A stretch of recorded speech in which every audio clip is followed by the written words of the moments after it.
Bonjour à tous, bienvenue dans ce webinaire Caisse d'épargne qui s'adresse aux dirigeants d'entreprise, aux associations employeuses et aux entreprises de l'ESS.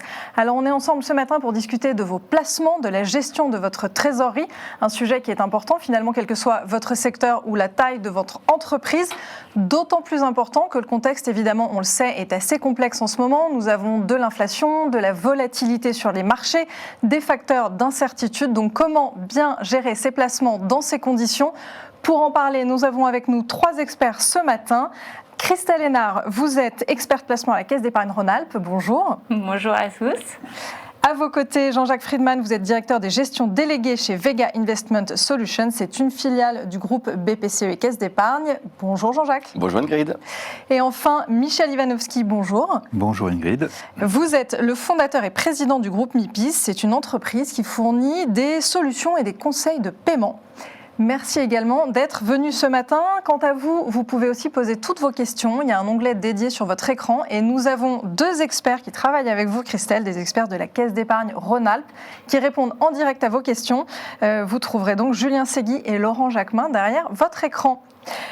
Alors, on va se lancer, beaucoup de sujets évidemment à aborder ce matin parce qu'il se passe beaucoup de choses en ce moment. Donc finalement, quand on est une entreprise, qu'on doit gérer des excédents de trésorerie, il faut penser placement financier, il faut penser rendement. Mais avant de parler des produits, qu'est-ce qui fait jouer, qu'est-ce qui fait évoluer ces fameux rendements, Jean-Jacques ? Alors, vous parliez tout à l'heure d'inflation justement, mais en réalité on n'y est pas tout à fait. C'est-à-dire qu'il y a de l'augmentation des prix parce qu'il y a eu un choc inflationniste lié en quelque sorte et même directement à la crise qu'on a eue au Moyen-Orient, d'une hausse du prix du pétrole. Donc il y a du géopolitique qui intervient parfois, et c'est le cas en ce moment. Mais je dirais qu'il y a toujours 2 choses très importantes. Je dirais, on parlera du continuum entre l'obligataire, les produits structurés et les actions. Donc il y a 2 choses qui jouent, c'est la croissance économique. Plus il y a de croissance, meilleur c'est pour les actions, puisqu'une action, c'est un dividende divisé par un taux. Donc plus il y a de croissance, plus il y a de bénéfices, plus il y a de dividendes, meilleur c'est pour le marché. Et l'envers de ça, c'est que quand il y a plus de hausse de taux d'intérêt, c'est à la fois pas bon pour le marché action. Si demain vous aviez d'un seul coup du monétaire qui rapportait 10%, tout le monde se jetterait sur le monétaire et n'irait plus sur le marché action. Et cet élément qui est lié à ça, c'est la politique des banques centrales. C'est-à-dire que les banques centrales, soit elles augmentent, soit elles diminuent leurs taux. Elles n'agissent que sur les taux courts, mais ça a des conséquences à la fois sur les placements monétaires de chacun et puis également sur la courbe des taux et donc sur l'obligataire. Donc 2 choses qui sont liées, la croissance économique et les politiques des banques centrales. D'accord. Est-ce qu'il y a d'autres facteurs qu'il faut surveiller ? Alors pour le marché action directement, il y a le facteur de la valorisation et des résultats. On y reviendra tout à l'heure pour montrer la rationalité en fait du marché action. Mais ce qu'on a vécu par exemple là, c'est qu'on a vécu une crise donc géopolitique négative, à la fois négative et également sur la croissance, moins de croissance attendue pour 2026, plus d'inflation attendue avec cette hausse des prix du pétrole, et malgré tout, comme on vit une révolution industrielle et technologique avec l'IA, beaucoup d'investissements de CAPEX de la part des entreprises, et donc ça fait que les résultats des entreprises se sont maintenus, et donc ainsi, une fois de plus, les perspectives sur les marchés actions se révèlent très positives cette année, avec un marché obligataire qui a peu souffert de la montée des taux qu'on a connue en ce début d'année. Donc voilà, la valorisation, les résultats, très importants également. D'accord.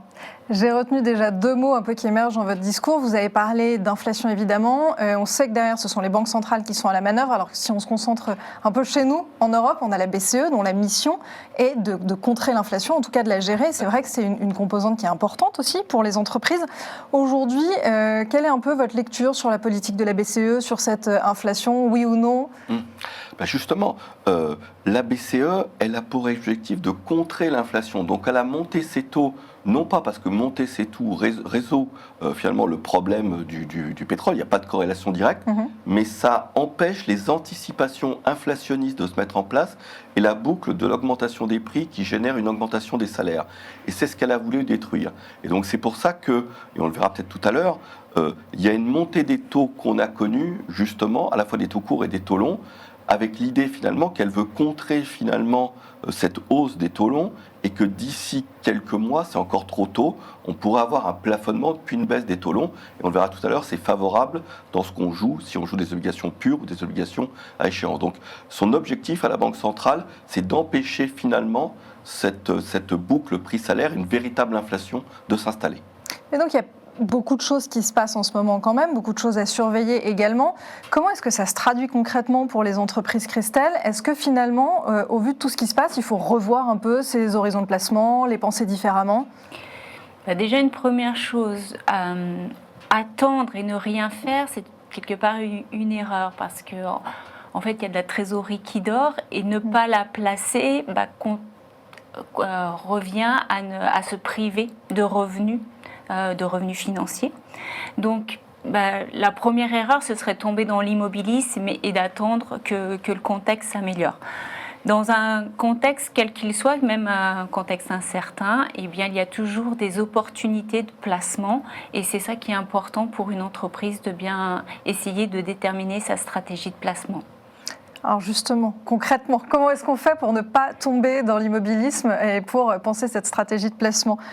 Déjà, il y a des solutions qui existent pour tous les objectifs, que ce soit le premier objectif de placer de la trésorerie court terme, et ensuite, on peut penser sa stratégie de placement sur un horizon plus moyen ou long terme. D'accord. Alors Michel, vous êtes un peu notre caution entreprise. Vous représentez finalement un peu le monde de nos auditeurs aujourd'hui. Vous, cette hausse de taux, est-ce que c'est un sujet qui vous concerne, que vous suivez ? Est-ce que ça vous a conduit peut-être à changer votre politique de gestion de trésorerie ou pas du tout ?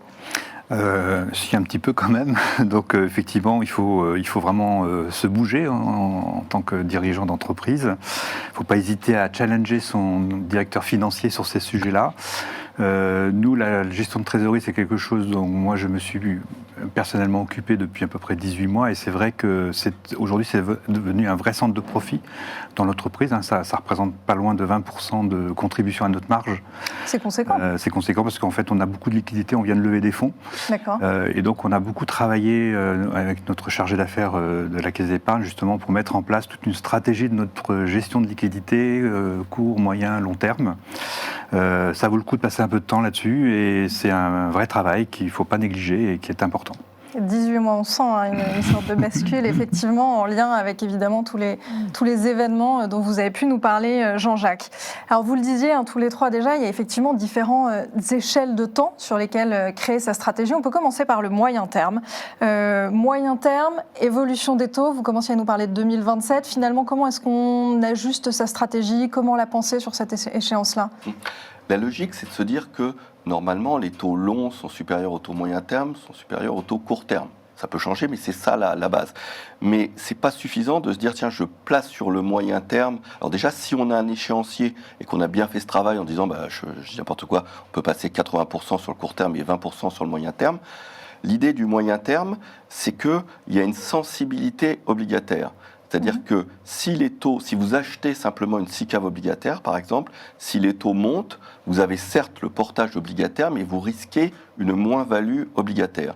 Donc si on est dans un schéma où on est dans une montée des taux et que vraiment l'inflation s'installerait, il ne faudrait pas acheter une SICAV obligataire à ce moment-là. Il vaut mieux acheter une SICAV obligataire quand on pense que les taux plafonnent, qu'ils ont atteint un bon niveau, voire même qu'ils peuvent diminuer. Mais dans ce cas-là, on fait une obligation à portage ou une SICAV échéance en disant sur 4 ou 5 ans, j'achète un fonds obligataire ou une obligation et à ce moment-là, on est beaucoup moins sujet à ce phénomène de sensibilité que j'expliquais. Donc le moyen terme, sur le papier, ça paraît plus intéressant que le court terme pour l'aspect obligataire. Mais il faut faire juste attention à cette sensibilité. C'est très logique. Si vous aviez commencé à placer de l'argent à 3%, une SICAV obligataire et que les taux montent à 4 ou 5, vous auriez une moins-value. C'est-à-dire que personne ne voudrait prendre votre SICAV obligataire à 100 qui rapporte du 3 par rapport à ce qui rapporte du 5, et donc elle décoterait en relation pour tenir compte finalement de la nouvelle donne des taux d'intérêt longs. D'accord. Ça, c'est le mécanisme très simple et à bien avoir en tête. Ouais. Très simple, mais effectivement qui nécessite quand même un peu de pédagogie, de réflexion, tout à fait. Sur l'obligataire, justement, puisqu'on en parle, est-ce qu'il y a aujourd'hui des opportunités intéressantes quand on est une entreprise, Christelle ? Oui, actuellement, le réseau Caisse d'épargne et le groupe BPCE procèdent à une émission d'un titre obligataire. Donc, outre la qualité de l'émetteur, l'avantage de cet emprunt, c'est que ça va générer un coupon qui est garanti et fixé à l'avance de 3,95 par an. Et donc, ça permet d'offrir cette visibilité puisque l'entreprise, en souscrivant ce placement, connaît d'ores et déjà les revenus qui lui seront versés à échéance. Et donc, c'est cette perspective qui est intéressante pour l'entreprise. Alors, il se trouve qu'on a aussi parmi nos auditeurs certaines entreprises ou associations qui aimeraient privilégier des placements avec une certaine notion de responsabilité. Est-ce que là, il y a des choses à faire spécifiques ? Sur le marché, on peut trouver des green bonds ou obligations vertes, un secteur qui est en forte croissance. Qu'est-ce qu'une obligation verte ? Une obligation verte, c'est-à-dire que les fonds qui sont levés vont être ensuite fléchés et donc seront destinés vers des projets qui ont un impact environnemental positif. Les énergies renouvelables, la mobilité durable, l'efficacité énergétique. Et donc, pour l'entreprise, investir dans une obligation verte, ça lui permet de donner du sens à ses placements, tout en ayant certains du cahier des charges et d'avoir une traçabilité, une transparence sur les projets qui sont accompagnés, puisque les obligations vertes ont des critères et des normes à respecter en termes de traçabilité et de réglementation. Qui font l'objet évidemment d'un suivi, d'un reporting extrêmement encadré, tout à fait. Exactement, oui. Donc là, on était plutôt dans le cadre du moyen terme, on l'a dit. Alors notre objectif, c'est aussi de penser les différents horizons de temps. Si je bascule sur le court terme, est-ce qu'il y a des choses intéressantes à faire en ce moment ? Oui, alors le court terme, la principale chose qui est très accessible et qui est le produit très simple, ce sont les comptes à terme. Les comptes à terme, horizon de placement qui peut être déjà très court, généralement qui commence à partir de 3 mois, et puis après sur des durées un petit peu plus longues. Le compte à terme, le client décide de la maturité qu'il souhaite et en contrepartie, la banque lui donne généralement un taux fixe qui lui permet là encore d'avoir de la visibilité et de connaître les intérêts qui lui seront versés à l'échéance de ce compte à terme. Sur la partie complémentaire au compte à terme et sur la partie un petit peu plus courte, sur un horizon de temps inférieur à 3 mois, les entreprises peuvent également recourir aux fonds monétaires, ce qui permet de placer les disponibilités au jour le jour, tout en ayant la rémunération du taux du marché monétaire. Alors, comment est-ce qu'on va arbitrer entre ces différents horizons de temps, entre ces possibilités ? Le travail à faire d'abord du directeur financier, c'est de bien cartographier son prévisionnel de trésorerie, de savoir quelle est la trésorerie qui doit rester disponible, liquide, qui peut être placée sur quelques jours, et puis ensuite de faire un échéancier. La trésorerie, quelle est la part qui peut être placée à 3 mois, 6 mois, voire au-delà, et donc d'avoir ce bel échéancier et cette cartographie d'horizon de temps de placement. Ça, vous l'avez fait, Michel ? Vous qui avez beaucoup travaillé sur votre trésorerie. Est-ce que vous avez fait tout ça à court terme ? Plus sérieusement, justement, est-ce que vous avez trouvé des solutions adéquates ? Alors, on a beaucoup travaillé sur les tuyaux, sur l'automatisation des flux de trésorerie. Alors, il se trouve que c'est aussi notre métier, les paiements. Ouais. Donc, c'est quelque chose sur lequel on est particulièrement sensible.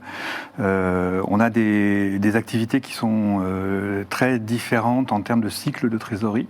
Donc, par exemple, on a une activité de conseil où on sait que tous les 15 jours, on a des pics de trésorerie puis des points bas. C'est ce que vous indiquez, Christelle, donc cartographier ces flux. À partir du moment où vous avez cette connaissance et vous avez cette automatisation des flux, ensuite, nous, ce qu'on a mis en place avec la Caisse d'épargne, c'est un système de pooling de trésorerie, donc de centralisation de la trésorerie, avec des notions de définition de seuil minimum, au-delà duquel vous pouvez avoir une rémunération au taux monétaire. Donc on est vraiment sur du très court terme, avant même d'aller chercher des comptes à terme. Il faut tout travailler. Il faut travailler le très court terme, le moyen terme, et vraiment automatiser les flux, c'est la clé pour moi. D'accord. Donc, vraiment des choses très concrètes. C'est exactement le type de retour d'expérience qu'effectivement on avait envie d'entendre de votre part. Ouvrir un compte à terme, parce que j'ai bien compris qu'il y a des enjeux de timing quand même dans tout ça maintenant. Est-ce que c'est une bonne idée ou pas, Jean-Jacques ? Je crois que les clients et chefs d'entreprise, ils sont très sensibles parce que, comme on l'a dit, on vient de taux à zéro. Donc ils voient bien en réalité que il y a déjà une rentabilité. Et on parle finalement de court terme, de monétaire pour gagner un peu d'argent, mais surtout, c'est pour pas en perdre, parce qu'il y a une illusion monétaire, sinon l'inflation grignote petit à petit votre capital. Et il y a une différence, moi je trouve que les clients particuliers ils sont très sensibles, il y a cette sensibilité aussi qui doit être acquise par les entreprises, ils en ont bien conscience. Donc il y a l'idée absolue de se dire, au moins au minimum, il y a ce court terme, etc., qui compense en quelque sorte l'inflation. Et puis après, faut tirer un peu plus long, et c'est tout ce qui a été évoqué là sur un échéancier, sur le fait de la rigueur, c'est déjà la base qui est très, très importante. Mais ensuite, quand on a bien cadré son échéancier, pour que ce qu'on gagne rapporte plus que ce grignotage inflationniste, faut aller un peu plus long dans la durée, intégrer ou pas une part sur les actifs actions, à travers soit des structurés, soit des actions pures, si on a bien calibré, un peu comme un particulier, sans doute dans des proportions très différentes. Mais voilà, c'est vraiment le message à faire passer. Voilà, la logique, c'est que plus on tire long, plus il y aura une différentielle de rentabilité qui, au bout d'année, représente vraiment un capital très différent à terme. Oui. Alors c'est intéressant effectivement ce que vous mentionnez, parce que là on a beaucoup parlé des échéances des placements, mais là vous commencez à le croiser avec la notion de risque aussi, puisque vous évoquez des placements différents. Donc est-ce qu'on peut placer dans des perspectives de rendement un peu intéressantes, Christelle, mais tout en maîtrisant quand même ce risque, parce que c'est une composante importante pour les entreprises évidemment. Oui, tout à fait. La notion de risque dans les placements est toujours un sujet abordé en rendez-vous avec nos clients. Sur la partie risque, ce qui peut être intéressant, c'est effectivement via les produits structurés. On peut tout à fait encadrer le risque. Donc, schématiquement, dans la famille des produits structurés, on trouve deux grandes options, les produits à capital garanti et les produits à capital protégé. Ce qui est intéressant, donc, c'est qu'on peut tout à fait maîtriser le risque via ces produits et donc savoir après voir quel est le cadre de protection, comment cette garantie va jouer, quelle est la durée de l'engagement, sous quelles conditions les paramètres du produit vont jouer. Les produits structurés permettent d'aller chercher des sous-jacents très différents. On peut très bien avoir des produits structurés à base d'actions, d'indices, de paniers d'actions, de taux. Donc, on peut vraiment faire des choses sur mesure pour nos clients en fonction de son cahier des charges et de ce qu'ils souhaitent. Et pour ce faire, sur les produits structurés, en caisse d'épargne, on s'appuie sur les expertises de nos filiales que sont Natixis CIB et Vega IS. Vega IS, c'est vous, c'est votre voisin. Justement, je vous sens très en verve sur les actions. Là, vous les glissez dans un peu toutes les réponses, justement. Comment est-ce quand on est une entreprise, on peut se faire une stratégie sur les actions sans tomber peut-être dans une certaine inquiétude que peuvent susciter ces marchés plus risqués? C'est vrai que la notion d'action, il ne faut surtout pas y accoler la notion de casino, spéculation, etc. Et je trouve que les clients, justement, que ce soit directeurs financiers ou chefs d'entreprise, ça, ils le comprennent bien. C'est-à-dire que les actions, c'est toujours corrélé aux résultats des entreprises. Donc à chaque fois, il y a les gros titres des journaux, il y a de nouveau un record, etc. Mais par définition, il n'y aura que ça, puisque la masse, finalement, des résultats des entreprises ne fait que croître, avec un différentiel entre les chiffres d'affaires qui sont liés à la croissance qu'il y a, et puis une gestion de qualité, et donc finalement des charges moindres et des marges qui restent relativement constantes, et donc finalement des résultats qui progressent à un rythme qui est souvent cité, 8-9% par rapport à une croissance de 3%, et qu'on retrouve, suivant la volatilité du marché action, selon les années. Mais voilà, à terme, ça fonctionne bien. Alors soit on peut le faire en structurant directement pour asseoir finalement et calibrer ça plus précisément au travers de produits structurés, soit, et là je reviens aussi sur les particuliers, ça peut être aussi des notions d'abonnement, par exemple d'abonnement très régulier, de versement très régulier sur les marchés actions, pour lisser finalement ce mécanisme-là, qui reste un mécanisme extrêmement fort. Et je crois que aujourd'hui, ce message, il est vraiment bien placé chez les clients particuliers. Il se diffuse maintenant auprès des entreprises. Il y a vraiment une source de rentabilité du marché action et qui n'est pas spéculative en soi, quoi. D'accord. C'est vraiment l'élément à redire. Ouais. Donc à nouveau, pas mal de pédagogie sur les images qu'on peut avoir ou les idées reçues peut-être qu'on peut avoir sur ces marchés. Voilà, si on a bien calibré son échéancier, voilà, c'est quelque chose qui peut être fait en effet. Alors Michel, qu'est-ce que ça vous inspire tout ça? Et est-ce que vous avez peut-être des observations ou des conseils par rapport à vous, ce que vous avez pu mettre en place, que vous avez pu trouver adéquate ou inadéquate d'ailleurs? Je dirais, le premier conseil, c'est vraiment faut s'occuper de sa trésorerie, de prendre du temps.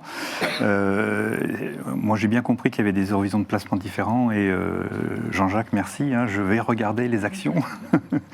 Même si, en fait, la difficulté pour un chef d'entreprise, c'est de se tromper. Enfin, on peut se tromper, c'est-à-dire que, et c'est là où il faut bien partager avec son chargé d'affaires aux caisses d'épargne, parce que nous, à un moment donné, on avait un peu trop placé en compte à terme. D'accord. Donc on s'est retrouvé un peu coincé en trésorerie court terme. Bon, ça se passe bien en définitive à partir du moment où en amont vous avez expliqué que voilà ce qui va se passer, qu'il n'y a pas en réalité de réel risque de trésorerie.